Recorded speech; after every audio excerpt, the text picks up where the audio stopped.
Hello everyone, welcome to my channel. Please subscribe and keep watching more details. General Hospital spoilers. Jason and Jake's day at the lake goes wrong. Pikeman elimination attempt. General Hospital. YHO spoilers reveal that Jason Morgan, Steve Furton, brought up an intriguing idea during the recent wedding festivities. Once Jason crossed paths with Elizabeth Baldwin, Rebecca Hurst, at the reception, he wondered how Jake Weber, Hudson West, would feel about spending the day at the lake with him. Jason suggested that maybe he could go fishing with Jake or perhaps go out on a speedboat if Jake found the first option too boring. It's clear that Jason would like a chance to bond with Jake and rebuild their relationship, so a day at the lake sounds like a nice start. Of course, Jake hasn't been very receptive to Jason's efforts to reach out so far. Although Jake blames Jason for bailing on him and not being a good father, he doesn't have the whole story. Even if Jason isn't going to win any Father of the Year awards, he loves his sons and wouldn't have abandoned them the way he did without the FBI backing him into a corner. Some might judge Jason for putting Carly Spencer's, Laura Wright, needs above his children's, but the truth is he thought he'd be sacrificing a few months to save Carly from 2 decades behind bars. This Pikeman takedown mission has turned into a far bigger project than Jason anticipated, and it could lead to some scary risks for those closest to him as well. That brings us Jason and Jake's potential day at the lake, which could become a reality, especially if Liz gives Jake a nudge to go with his dad and respect that he's trying. This could turn into a turning point in Jake and Jason's relationship if they indeed do some bonding during their little lake adventure. However, it could also lead to trouble if Pikeman chooses that moment to carry out an elimination attempt. Valentin Cassadine, James Patrick Stewart, spoke with Jack Brennan, Charles Mashore, about hopefully wiping Jason off the map and pinning it on Sonny Corinthos, Maurice Vennard. Pikeman wants Jason gone now that his cover's been blown, so sending someone to target him while he's at the lake could be a possibility. Could Jason put Jake in danger with a new bonding session? Our GH predictions point to Jason facing some life-threatening Pikeman drama eventually, so stay tuned for updates on any terrible news that might be looming.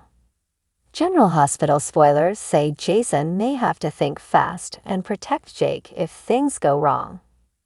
General Hospital week of May 27 spoilers. Brennan's escape chance. Jason struggles with Sonny and Carly.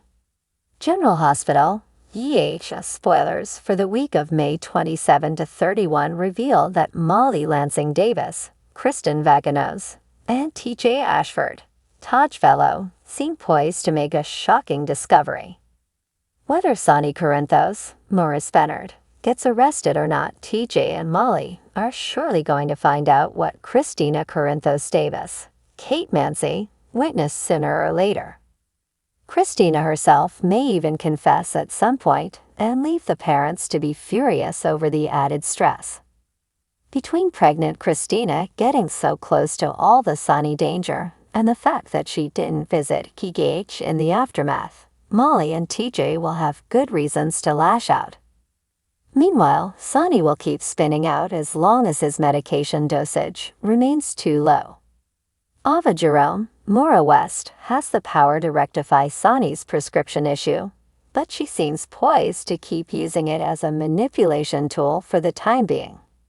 Of course, Gregory Chase's, Gregory Harrison, demise will continue to cast a gloomy shadow over Port Charles. Although Alexis Davis, Nancy Lee Grahn, will likely succeed in getting her disbarment overturned, her joy over that victory may get pushed aside as she grieves this loss. Hamilton Finn, Michael Easton, and Harrison Chase, Josh Swickard, will have to make some final arrangements for Gregory, so their emotions will be all over the place. As a result, Finn will continue to drink, and Elizabeth Baldwin, Rebecca Hurst, will grow increasingly concerned about the dangerous road he's headed down. Gregory's loved ones should eventually gather for a funeral service to say their goodbyes and remember the good times. Although Gregory perished far too soon, he'll leave behind plenty of warm memories and a lasting legacy. On another note, Jason Morgan, Steve Burton, will worry about unnamed Sonny and perhaps do his best to keep Carly Spencer, Laura Wright, from causing any more Pikeman-related problems as well. However, Carly has a knack for landing herself in tight spots, so it may not be long until Jason's cleaning up another mess. Jason could also find himself struggling to keep Carly in the dark on the FBI's leverage and the fact that he sacrificed so much to keep her out of prison. As for Jack Brennan, Charles Mashore, will he plot an escape attempt now that he's recovering from his self-inflicted wound at Key Gauge? It was a bright and sunny day in Port Charles, the kind of day that beckoned for an adventure outdoors. Jason Morgan, always one to relish quality time with his son, had promised Jake a day at the lake. For once, Jason was looking forward to a normal, tranquil day free from the shadows of his past and the relentless demands of his present. Little did he know, tranquility was a fleeting luxury in his line of work. As Jason loaded the car with a cooler, fishing gear, and an assortment of snacks that Liz had packed, Jake bounced around excitedly. "Dad, can we try to catch the big fish today?" he asked, his eyes sparkling with the innocent thrill of a child. Jason chuckled, ruffling Jake's hair. "Absolutely, buddy. Today, we're going to catch the biggest fish in the lake." The drive to the lake was filled with laughter, father-son bonding, and the occasional burst of enthusiasm from Jake about what they might catch. Arriving at the lake, the scene was picture perfect. The water shimmered under the sun, and the trees whispered in the gentle breeze. They found a perfect spot near the water's edge. Jake immediately started setting up his fishing rod, his small hands working diligently under Jason's watchful eye. As they cast their lines into the water, the serenity of the moment enveloped them. This was the peaceful life Jason craved for his family, far removed from the dark alleys and dangerous dealings of his other world. But peace was an elusive dream.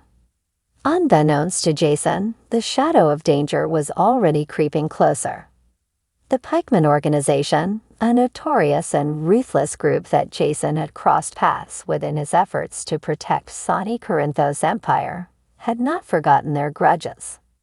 They saw Jason not just as a thorn in their side, but as a significant threat that needed to be eliminated. As father and son fished, the calm surface of the lake mirrored the calm before the storm. A black SUV, tinted windows masking the figures inside, rolled quietly to a stop at a discreet distance. Inside were pikeman operatives, their expressions cold and focused. The leader of the squad, a man known only as Viper, scanned the area through binoculars, his gaze locking onto Jason. "Are you sure it's him?" asked one of the operatives, a hint of nervousness in his voice. Viper nodded. "That's him. It's time to send a message." Back at the lake, Jason and Jake were enjoying their lunch. They laughed over Jake's attempts to tell jokes and reminisced about past fishing trips. The idyllic moment was interrupted by the distant sound of a twig snapping. Jason's instincts, honed by years of living on the edge, kicked in immediately. His eyes scanned the perimeter, his body tensing ever so slightly. "Dad, what's wrong?" Jake asked, sensing the shift in his father's demeanor. Jason forced a smile, hoping to keep his son calm. "Nothing, buddy. Probably just a deer." But Jason knew better. He discreetly reached for the gun he always carried, hidden in the tackle box. The peaceful day was about to turn deadly. In the blink of an eye, chaos erupted. A series of loud pops echoed through the air as bullets ripped through the serene landscape. Jason grabbed Jake and pulled him to the ground, shielding him with his body. The picnic area was a blur of overturned baskets, shattered food containers, and splintered wood.